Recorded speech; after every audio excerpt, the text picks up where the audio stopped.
The Centauri warships appeared without warning. One moment, Earth's orbital defense grid showed clear skies. The next, 37 crystalline vessels hung in high orbit, their surfaces refracting sunlight like massive diamonds. Commander Sarah Chen stood on the bridge of the EDS Sentinel, watching the alien armada through reinforced viewports as her crew scrambled to battle stations. Multiple energy signatures, Commander. Lieutenant Park reported from his sensor station. They're charging weapons. Sarah's jaw tightened. Humanity had known first contact was coming. They'd detected the edge of Centauri space 3 years ago. But no one had expected them to arrive with guns blazing. All stations, Combat Protocol Alpha, she ordered, her voice steady despite the fear coursing through her veins. Get me Fleet Command. The holographic display flickered to life, showing Admiral Hassan's grim face. Commander Chen, I assume you're seeing what we're seeing. Yes, sir. Orders. Defend Earth at all costs. But Chen, Hassan's expression darkened. Try to take one intact. The eggheads at Project Phantom need something to study. The connection cut out as the first Centauri beam sliced through space. The Sentinel shuddered as its shields absorbed the impact, crystalline energy dispersing across the barrier in fractal patterns. Return fire, Sarah commanded. All batteries. Focus on the nearest vessel. The Sentinel's railguns roared to life, launching hypervelocity rounds at the closest Centauri ship. The alien shields flickered but held, the projectiles barely leaving a mark. Their response was immediate and devastating. 3 more energy beams converged on the Sentinel. The first 2 were absorbed by the shields, but the third cut through the weakened barrier like paper, carving a molten groove across the ship's hull. Hull breach, decks 3 through 5. Someone shouted. Emergency containment failing. Sarah grabbed her command chair as the ship lurched. Through the chaos, she watched Earth's other defenders engaging the Centauri fleet. The outcome was already clear. Humanity's best ships were like children throwing rocks at tanks. Ma'am, Lieutenant Park's voice cut through the noise. I'm detecting some kind of energy buildup in the enemy fleet. It's like nothing we've seen before. Before Sarah could respond, space itself seemed to ripple. A wave of crystalline energy expanded from the Centauri ships, washing over Earth's defenders. As it passed through each human vessel, their systems went dark. One by one, Earth's mighty fleet turned into floating hulks. The Sentinel was last to feel its effects. Sarah watched helplessly as her ship's systems failed, leaving them drifting in space. Emergency lights cast an eerie red glow across the bridge as the crew worked frantically to restore power. Get me damage control, Sarah ordered. I want to know what they did to us. It's not just damage, Commander, her chief engineer reported through a backup comm channel. They've somehow crystallized our power conduits. The energy can't flow anymore. It's like they've turned our ships into sculptures. Sarah stared at the Centauri fleet, their ships still gleaming in the sunlight. They hadn't destroyed Earth's defense fleet. They'd disabled it with casual ease, demonstrating a technological superiority that was almost impossible to comprehend. A new transmission cut through the emergency channels. The Centauri's first message to humanity was brief and clear. Your species is now under our protection. Resistance is unnecessary. We will guide your development until you are ready to join galactic society. In that moment, Sarah Chen made a decision that would change the course of human history. As the Centauri ships moved to secure Earth's orbit, she activated her personal quantum communicator, a prototype device that even her crew didn't know about. Admiral Hassan, this is Commander Chen. Project Phantom needs to be accelerated. The Centauri just showed their hand. She paused, watching another wave of crystalline energy sweep past her dead ship. And sir, I think I know exactly how to beat them at their own game. The Admiral's response was equally brief. Understood, Commander. Welcome to Project Phantom. Humanity's future depends on what we do next. As Sarah looked down at her homeworld, now under alien occupation, she allowed herself a grim smile. The Centauri thought they were dealing with primitive humans who needed guidance. They had no idea that their protective occupation would spark humanity's greatest technological leap forward. In a hidden facility beneath the lunar surface, Project Phantom was about to begin Phase 2. And Sarah Chen would be at its heart, turning humanity's greatest defeat into the foundation of its ultimate victory. The lunar facility stretched 3 kilometers beneath the surface, its vast chambers carved from solid rock. 6 months after the Centauri occupation began, Sarah Chen stood before a massive viewscreen, watching as engineers swarmed over the skeletal frame of humanity's response. The hull integrity tests are complete, Dr. Maya Patel reported, her hologram flickering beside Sarah. The quantum-entangled lattice is stable at all points. We're ready to begin phase shift trials. Sarah nodded, studying the experimental vessel. Unlike the crystalline elegance of Centauri ships or the utilitarian design of Earth's old fleet, the U.S. Spectre looked almost organic. Its dark hull seemed to drink in light, covered in patterns that made the eye slide away uncomfortably. Time to status update, Sarah asked, checking her watch. The Centauri observers would make their scheduled inspection of the lunar surface in 6 hours. The outer shell is complete, Maya replied. Internal systems are at 90%. But, Commander, she hesitated. There's something you need to see in Lab 7. Lab 7 was where they studied the crystallization effect, the technology that had disabled Earth's fleet. Sarah followed Maya through security checkpoints, noting how the number of armed guards had tripled since last week. The recent security breaches had everyone on edge. Inside the lab, a captured Centauri crystal floated in a containment field. But unlike its usual pristine clarity, the crystal's surface was now mottled with dark patches. It started 3 days ago, Maya explained, bringing up detailed scans. The quantum lattice we developed doesn't just resist crystallization.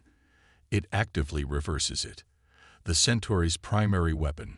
We've turned it into our advantage. Sarah reached toward the containment field, feeling the strange resonance that all Centauri technology emitted. Can we replicate this effect on a larger scale? That's what the Spectre is designed for. But, Maya lowered her voice. We've had another incident. Someone tried to transmit data about the quantum lattice off base. Sarah's expression hardened. The sabotage attempts were getting bolder. Someone didn't want the Spectre project to succeed. And she had a growing suspicion it wasn't just the Centauri they were working for. Increase security on all critical systems, she ordered. And Maya, move up the timeline. We launch in 3 weeks. 3 weeks. Maya's eyes widened. But the systems aren't fully tested. The Centauri are getting suspicious. Their protective occupation is tightening. Last week, they installed crystalline dampeners in every major city. They're not here to guide us. They're here to keep us contained. An alarm blared through the facility. Red emergency lights began flashing as security teams rushed past the lab. Breach in Sector 12. A voice announced over the intercom. All personnel, emergency protocols in effect. Sarah was already moving, her quantum communicator active. This is Commander Chen. Lock down all project data. Initiate Ghost Protocol. She reached the security center in time to see the aftermath on multiple screens. An explosion had ripped through one of the prototype labs, destroying months of research. But the perpetrator had made a mistake. They'd been caught on camera. Freeze that frame, Sarah ordered, pointing to a blurred figure running from the blast. The image enhanced, revealing a face she recognized. Dr. Marcus Kane. He was at the first contact briefing 6 months ago. Commander, Maya's voice came through her communicator, shaking slightly. The data he destroyed. It was the core stabilization research. Without it, the Spectre's quantum drive could tear itself apart. Sarah finished. How long to reconstruct the data? Weeks, maybe months. Sarah watched as security teams cornered Kane in a maintenance tunnel. The scientist was laughing as they arrested him, his eyes wild with fanaticism. "The Centauri are our salvation," he shouted at the cameras. "Humanity isn't ready for this power. We'll destroy ourselves." Sarah turned away from the screens, her decision made. "Maya, begin immediate evacuation of all non-essential personnel. The Spectre launches in 48 hours. But the core stabilization, we'll have to solve it in flight." Sarah began walking toward the ship bay, her mind already racing through calculations. Better to risk the ship than lose everything to the Centauri. Kane's actions prove they're already closer to finding us than we thought. As she entered the vast chamber housing the Spectre, Sarah looked up at the experimental ship's dark hull. In 48 hours, they would either change the course of human history or join the long list of failed rebellions against superior civilizations. The ship seemed to pulse slightly, its quantum-entangled lattice responding to her presence. They had taken the Centauri's crystalline technology and evolved it into something new, something that didn't just resist their control, but actively fought against it. Now they just had to hope it worked before the Centauri discovered what humanity had been doing in the shadows of their protective occupation. The U.S. Spectre slipped through space like a shadow, its quantum-entangled hull absorbing every scan the Centauri defense grid cast toward it. Sarah watched the crystalline patrol ships pass within kilometers of their position, their crews completely unaware of humanity's greatest achievement lurking in their midst. "Phase shift drive holding stable," Maya reported from her engineering station. Despite the rushed launch, the core scientist had insisted on joining the mission. Quantum lattice integrity at 92% and holding. The bridge crew worked in near silence, each person aware of the historic nature of their mission. After 6 months of occupation, humanity was about to demonstrate that the Centauri's protective guidance had been a terrible mistake. "Contact approaching," Lieutenant Rodriguez announced from Tactical. "Centauri heavy cruiser, designation Crystal Dawn. Their patrol route will bring them within 1,000 meters." Sarah leaned forward in her command chair. "This is it. All hands, prepare for phase shift combat test. Maya, status of the anti-crystallization field." "Charged and ready." "But Commander," Maya's fingers danced across her console, bringing up warning indicators. "The core stabilization is still fluctuating.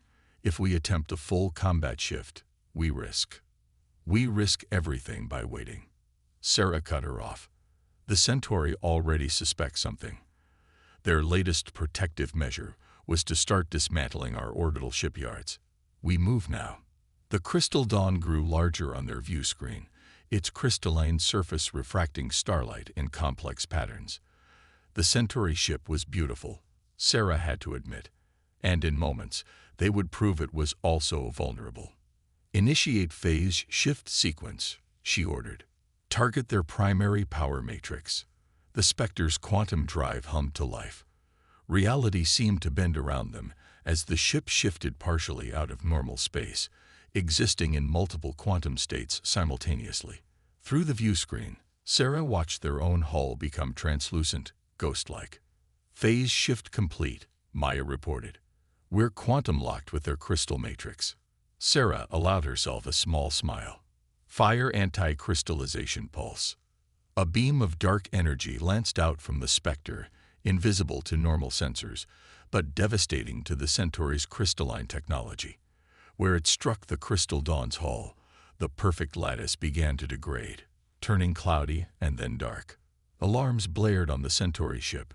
Sarah could imagine their confusion as their supposedly perfect technology began to fail, corrupted by a weapon they had never imagined possible. "Their power grid is cascading," Rodriguez reported. "Crystal matrix failing across all decks." There, a violent shudder ran through the Spectre. Warning lights flashed across every console as the quantum drive's pitch changed from a hum to a dangerous whine. "Core destabilization," Maya shouted. "The quantum field is collapsing." Sarah gripped her chair as reality flickered around them. The Spectre's experimental drive was doing exactly what they'd feared. Without proper stabilization protocols, it was tearing itself apart. "Emergency protocols," Sarah ordered. "Divert all power to field containment." Through the chaos, She saw the Crystal Dawn's surface completely darken, its once beautiful crystalline structure now a dead, lightless mass. Their weapon had worked perfectly, but the cost might be their own destruction. Multiple Centauri ships on intercept course, Rodriguez called out. They've detected us. Sarah made a split-second decision. Maya, can we manage one more phase shift? The core is barely holding together. A shift cold could save our lives and everything we've worked for. Sarah's voice was steel. Plot a phage shift course directly through the Crystal Dawn's hull. We'll use their degraded crystal matrix to mask our quantum signature. It was insane. Phase shifting through another ship had never been attempted. But as approaching Centauri vessels appeared on their screens, Sarah knew they had no choice. Phase shift drive spooling up, Maya announced, her voice tight with tension. God help us all. The Spectre's hull became ghost-like once more. Sarah watched as they approached the dead Crystal Dawn, preparing to do something no human ship had ever done. Pass through another vessel like a phantom through a wall. Behind them, the Centauri fleet opened fire, their crystalline beams slicing through space, but they were firing at where the Spectre had been, not where it was about to be. The gamble would either pay off spectacularly or end in their atomic dispersal across half the solar system. As they merged with the Crystal Dawn's hull, Sarah thought she heard Maya whisper a prayer. Then reality itself seemed to hold its breath as humanity's greatest technological achievement attempted the impossible. The impossible happened in slow motion. The Spectre slid through the Crystal Dawn's darkened hull like a ghost through mist, their quantum-entangled lattice harmonizing with the degraded crystalline structure. For 3 heartbeats, both ships existed in the same space, laws of physics bending around them. Then they were through, emerging on the other side as the Centauri fleet's weapons struck their previous position. The dead Crystal Dawn absorbed the impact, its hull finally shattering into a cloud of darkened fragments. Core stabilizing, Maya reported, her voice shaking. The degraded crystal matrix actually helped smooth out our quantum field. Commander, I think we just accidentally solved our stabilization problem. Sarah allowed herself a brief smile. Humanity's greatest breakthroughs often come from desperate moments. Signal the lunar base. Tell them we have proof of concept. But before Rodriguez could send the transmission, new alerts flashed across their tactical display. The Centauri weren't done yet. Massive energy spike, Rodriguez called out. They're deploying something new, some kind of crystalline web. Space itself seemed to sparkle as the Centauri ships released clouds of microscopic crystals, forming an enormous detection grid. Even the Spectre's phage shift technology couldn't hide from something that existed in every cubic meter of space around them. They're adapting, Sarah realized, just like we did. Maya. Analysis. The crystal web is creating a quantum resonance field. If we try to phase shift through it, it'll detect our quantum signature instantly. Maya's hands flew across her console, but there might be a way. The anti-crystallization pulse, if we modify it to create a tunnel. Sarah understood immediately. Do it. Rodriguez, plot a course directly for Earth. It's time humanity learned what their protectors really are. The Spectre's modified pulse carved a dark path through the crystal web, their quantum drive humming with newfound stability. As they approached Earth, Sarah activated a broad-spectrum transmission, one that not even the Centauri's crystalline dampeners could block. People of Earth, this is Commander Sarah Chen of the U.S. Spectre. For 6 months, we've lived under Centauri protection. We've watched them dismantle our defenses, restrict our development, and claim it was for our own good. She paused, watching as the Centauri fleet scrambled to respond to their presence. Today, we proved them wrong. The Spectre danced through space, demonstrating capabilities that the Centauri had thought impossible. Each successful maneuver, each ghostly phase shift through solid matter, was broadcast live to every screen on Earth. The message was clear. Humanity had not only matched Centauri technology, but had evolved beyond it. Incoming transmission. Rodriguez announced.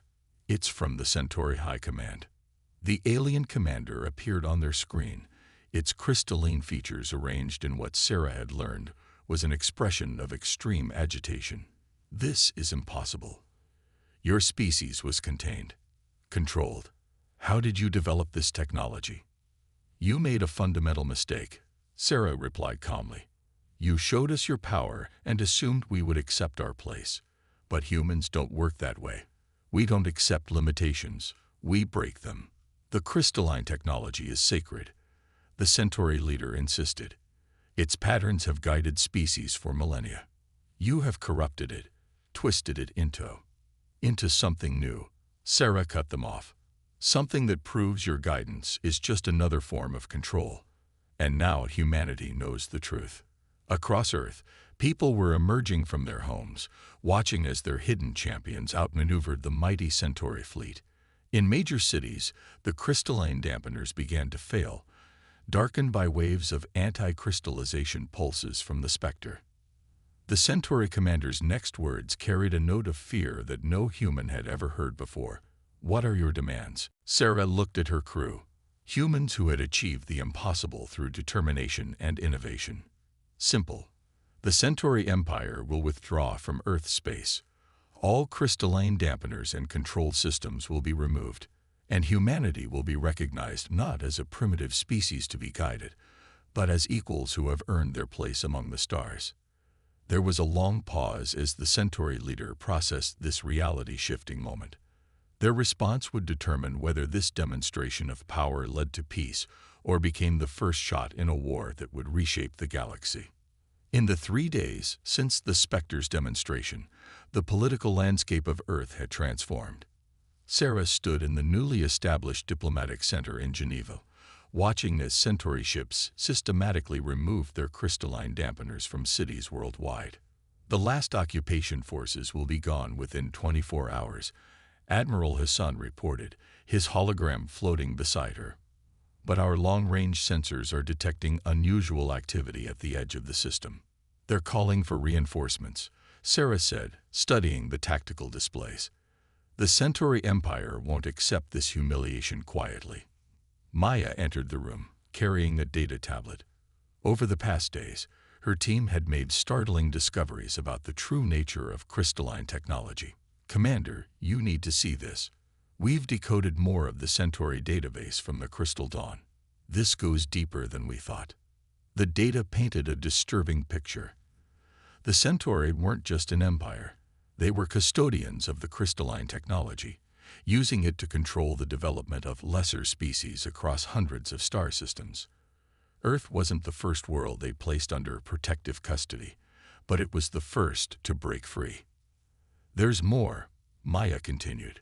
"The crystalline technology. It's not originally Centauri. They found it, just like countless species before them. But they've been suppressing its true potential, keeping other races dependent on their guidance." A priority alert flashed across their screens. The Centauri reinforcements had arrived. Not a fleet, but a single massive vessel that dwarfed anything they'd seen before. Its crystalline surface pulsed with patterns that made Sarah's eyes hurt. "The Archon's wisdom," Maya read from the decoded data. "It's their supreme leader's personal ship. According to this, it contains the original crystalline core they discovered centuries ago." Sarah's quantum communicator chimed. The Archon itself was requesting a private audience. On the tactical display, the massive ship hung in high orbit, its presence both beautiful and threatening. In the secure conference room, the Archon's hologram towered over them, a being of pure crystalline energy barely contained in humanoid form. "Commander Chen," its voice resonated at multiple frequencies, "you have upset the natural order." "We've exposed the truth," Sarah countered. "Your empire isn't about guidance, it's about control. Control brings peace, structure. Without it, chaos spreads." The Archon's form shifted, patterns flowing like liquid light. "But you have done something unprecedented. You have not just rejected our guidance. You have transformed our gift into something new." Maya stepped forward, holding up her tablet. "The quantum entangled lattice we developed. It's what the crystalline technology was always meant to be. You've been suppressing its evolution, keeping other species from reaching their full potential. The Archon was silent for a long moment. Perhaps it is we who required guidance. In all our centuries as custodians, no species has shown us the crystalline matrix could be more than a tool of control. Then let this be a new beginning, Sarah proposed. Not as rulers and subjects, but as equals. Humanity can help you understand these new applications of the technology. In return, we ask for true partnership in exploring the galaxy. The air seemed to crackle with tension as the Archon considered. Its next words would either spark an interstellar war or forge a new path forward for both species. The old ways are ending, the Archon finally declared. Humanity has proven itself not by accepting guidance, but by surpassing it. Let this mark the beginning of a new era, one of genuine cooperation rather than controlled development. As the Archon's hologram faded, Sarah looked out at Earth below. The crystalline dampeners were gone, and with them, the last traces of humanity's submission to an alien power. But this wasn't just a victory for Earth. It was a fundamental shift in the galaxy's power structure. Send word to the other occupied worlds, she ordered. Tell them the age of protective guidance is over. It's time for all species to reach their true potential. Maya smiled, already working on improvements to their quantum entangled technology. The Centauri thought they were containing us. Instead, they gave us the tools to free the galaxy. Above them, the Archon's ship's crystalline surface began to pulse with new patterns, ones that harmonized with the quantum fields humanity had discovered. It was a symbol of change, a sign that even the most rigid systems could evolve when challenged by those who refused to accept their limitations. The future was uncertain, but one thing was clear. Humanity had earned its place among the stars, not by following the path laid out for them, but by daring to forge their own.